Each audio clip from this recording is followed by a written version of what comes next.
This was Miriam Makeba, the legendary South African musician who was known as Mama Africa and the Empress of African song. Miriam Makeba was well known for her unforgettable voice, but no one can deny she played an even bigger part in South African history. She was one of the most visible and outspoken opponents of South Africa's apartheid regime from the 1950s until its dismantling in the early 1990s. Makeba was a quintessential freedom fighter who, during the repressive apartheid period, decided to boldly use her music to directly criticize the apartheid government. This was by no means an easy task, but one that only a true warrior like herself could undertake. Miriam Makeba did not care about the consequences because freedom for the oppressed was what fueled her passion in spite of the harassment she received from the government. In this episode of African Biographics, we cover the life story of the legendary musician and activist Mama Africa Miriam Makeba. Zenzile Miriam Makeba was born on March 4, 1932 in Johannesburg, South Africa during a time of economic depression. Her mother, Christina, was a domestic worker, and to make ends meet, she brewed traditional corn beer, also known as umqombothi. But the laws of what was not yet officially called apartheid forbade black people from producing alcohol. According to the Native Beer Act of 1908, it was illegal for women to brew traditional beer. Police raided homes and destroyed homebrewed liquor so that men would use municipal beer halls. Consequently, Christina was imprisoned for illegally brewing beer, and Miriam went to prison with her as she was just 18 days old.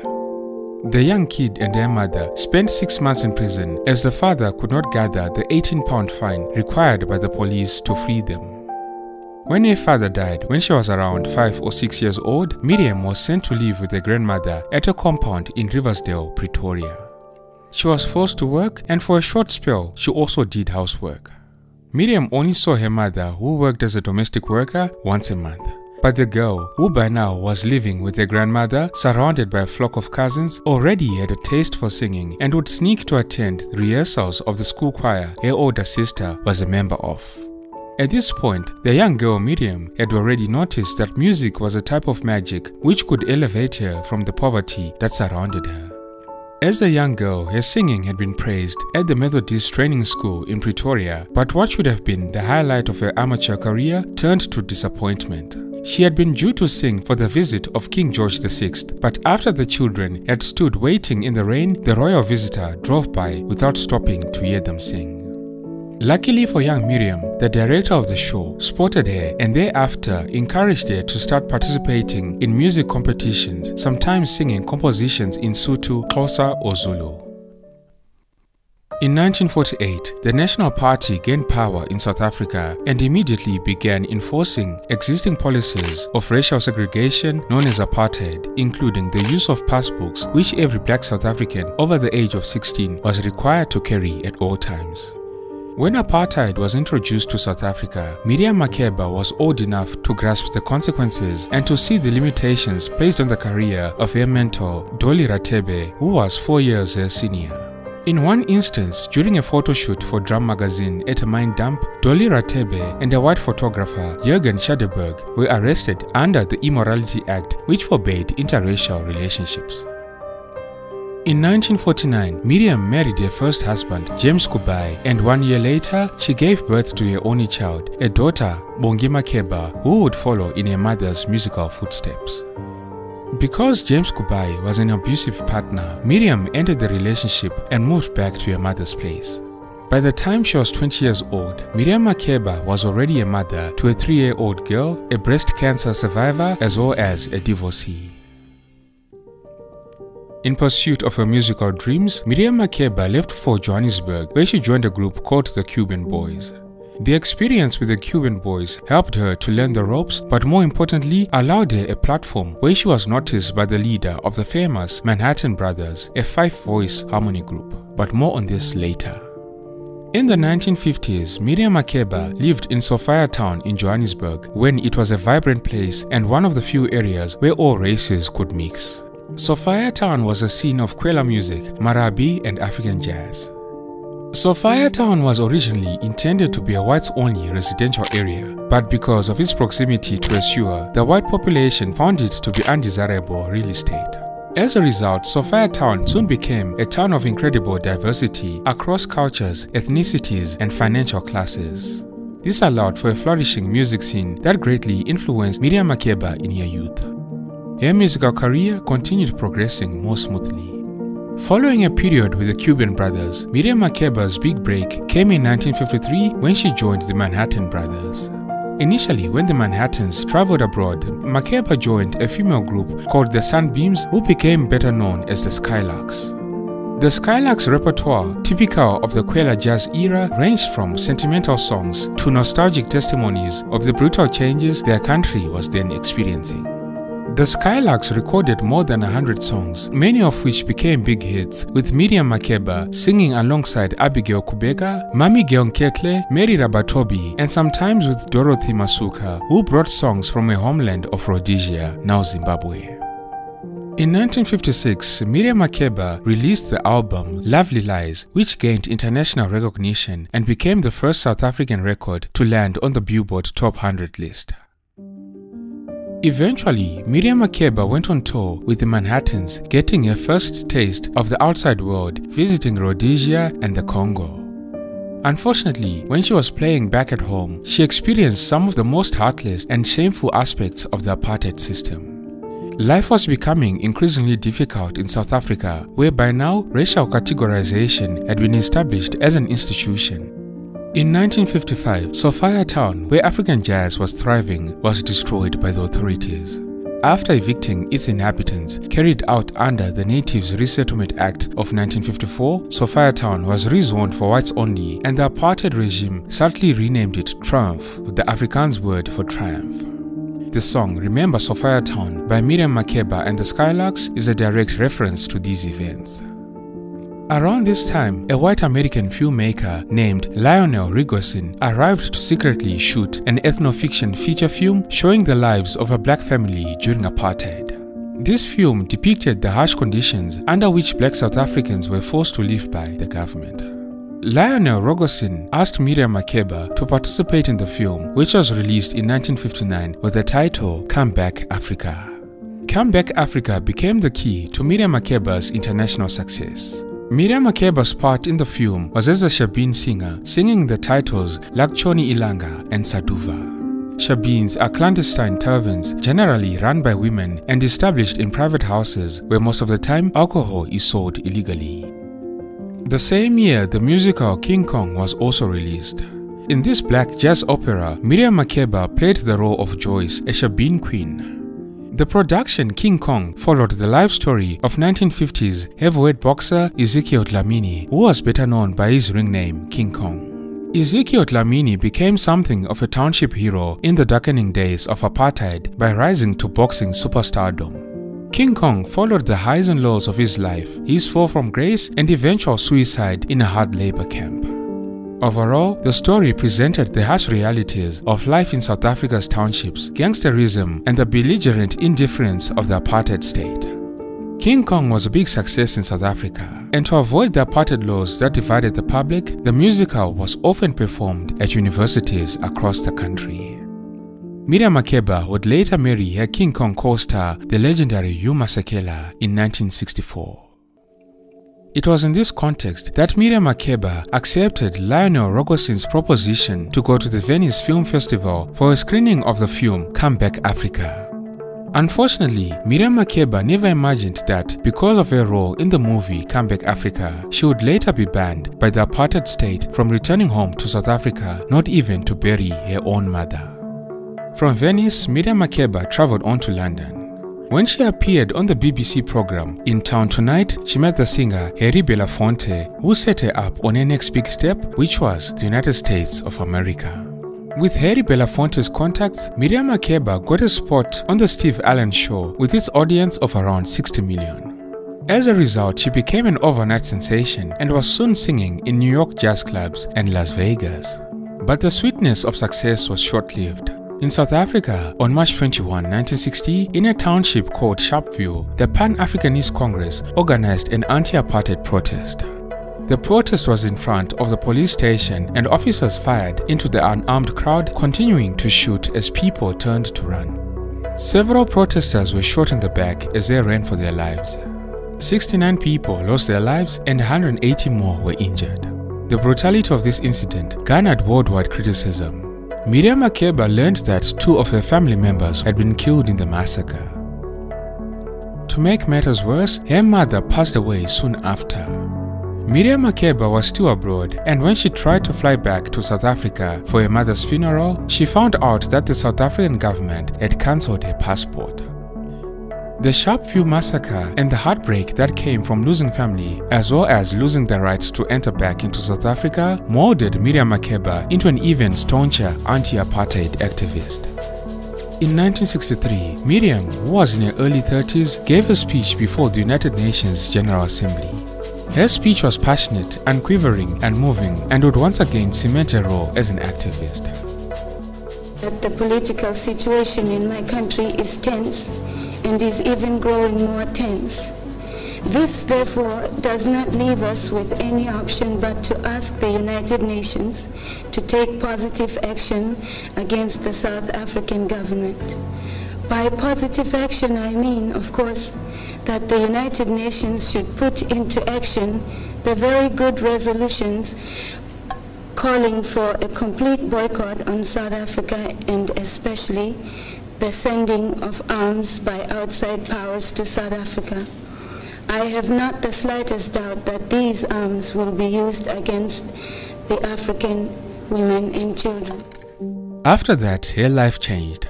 The South African government revoked her citizenship and Miriam was exiled from South Africa. But once again, Miriam rose above these injustices and continued making music which focused on the plight of black people under apartheid. Despite being unable to go back home, Miriam Makeba was welcome almost everywhere else.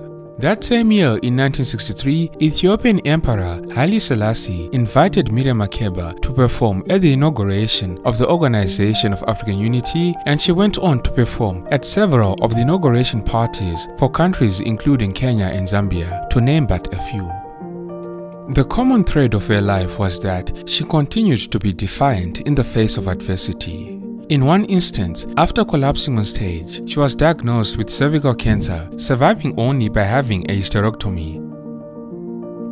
Miriam Makeba's life in the United States coincided with the parallel experiences of black people in America and South Africa who were suffering immense injustice, marginalization, racism, and inequality. Like the struggle against apartheid in South Africa, the civil rights movement in the United States was a vehicle through which black Americans protested.